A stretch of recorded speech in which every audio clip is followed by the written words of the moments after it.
Bismillahirrahmanirrahim. Assalamualaikum warahmatullahi wabarakatuh.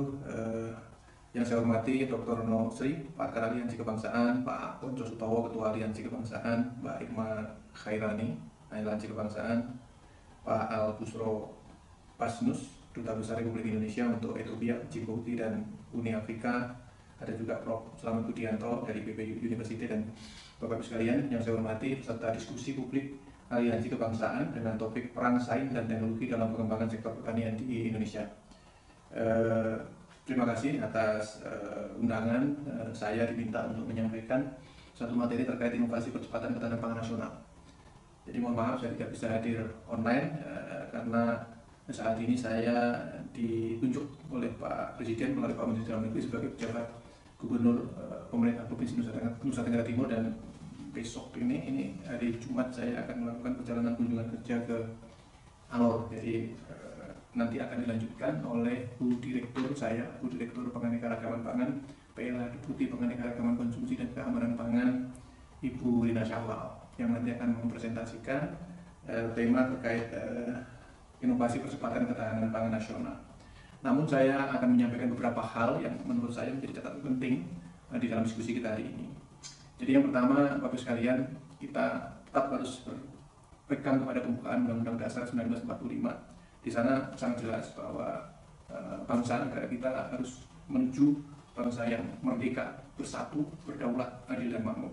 Dalam konteks berdaulat, kita juga harus menuju kepada pangan yang berdaulat. Dan ini sangat clear, ada di Undang-Undang 18 tahun 2012, bahwa ketahanan pangan itu, kondisi terpenuhinya pangan untuk seluruh warga Indonesia untuk bisa hidup aktif dan produktif itu, spiritnya harus berasal dari kemandirian pangan dan kedaulatan pangan. Kemandirian pangan yang dimaksud adalah bahwa kondisi terpenuhinya pangan yang ada di Indonesia, yang ditandai salah satunya dengan stabilisasi pasokan dan harga pangan, itu harus berasal sebanyak-banyaknya dari produksi dalam negeri kita. Ya.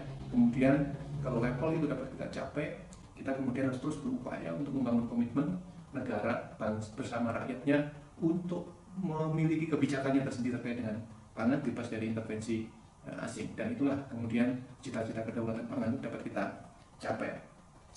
Namun apakah kita sudah pada posisi itu pada hari ini?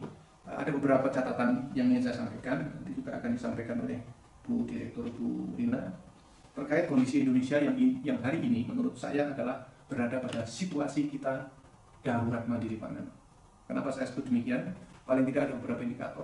Yang pertama terkait dengan indikator ketersediaan lahan kita. Jadi lahan pertanian kita itu sekarang banyak beralih fungsi, ya, sekitar 1,5 juta sampai 2 juta hektar lahan di Pulau Jawa dalam periode 1979 sampai 2023 itu beralih fungsi dan harus kita ganti. Kalau itu tidak kita ganti, yang terjadi seperti sekarang, produksi kita menurun.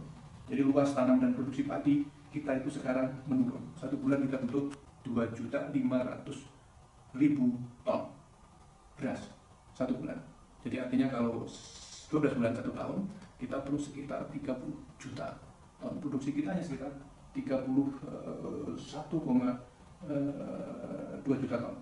Ya, 32 juta. Jadi surplus kita hanya sekitar 1,2 sampai 2 juta ton. Jadi jumlah itu adalah jumlah yang cukup riskan untuk memenuhi kebutuhan kita. Cadangan pangan kita akhirnya dipenuhi dari impor.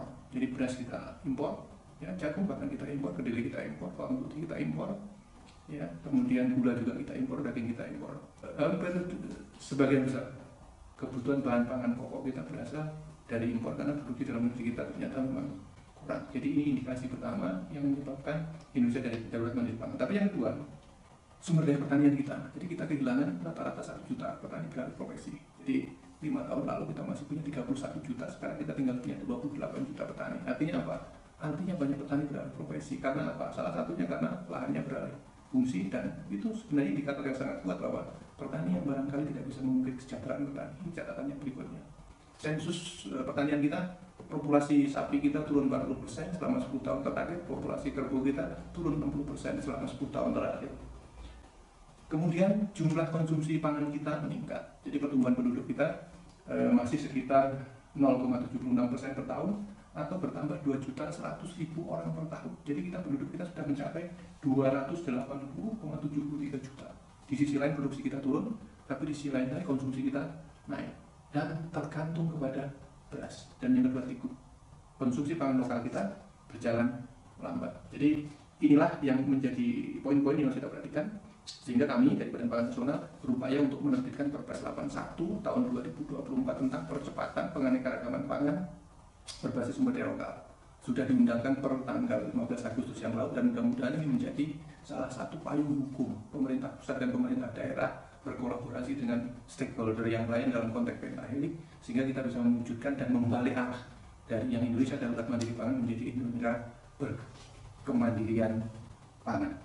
Jadi ini pengantar dari saya, mudah-mudahan ini menjadi satu bahan renungan kita, sehingga kajian-kajian kita, kegiatan-kegiatan kita dapat kita arahkan untuk menuju itu.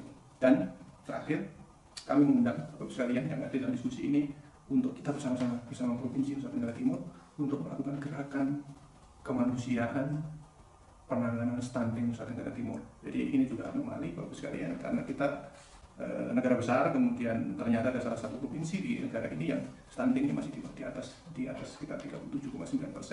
Beberapa kabupaten di Nusa Tenggara Timur stuntingnya bahkan di atas 50%. 1 dari 2 anak stunting, dan ini harus kita selesaikan bersama dengan meningkatkan produksi, meningkatkan keterjangkauan, dan meningkatkan pemanfaatan pangan, sehingga kita bersama-sama dapat mewujudkan Indonesia Emas 2045 termasuk Provinsi Nusa Tenggara Timur. Saya kira itu, terima kasih.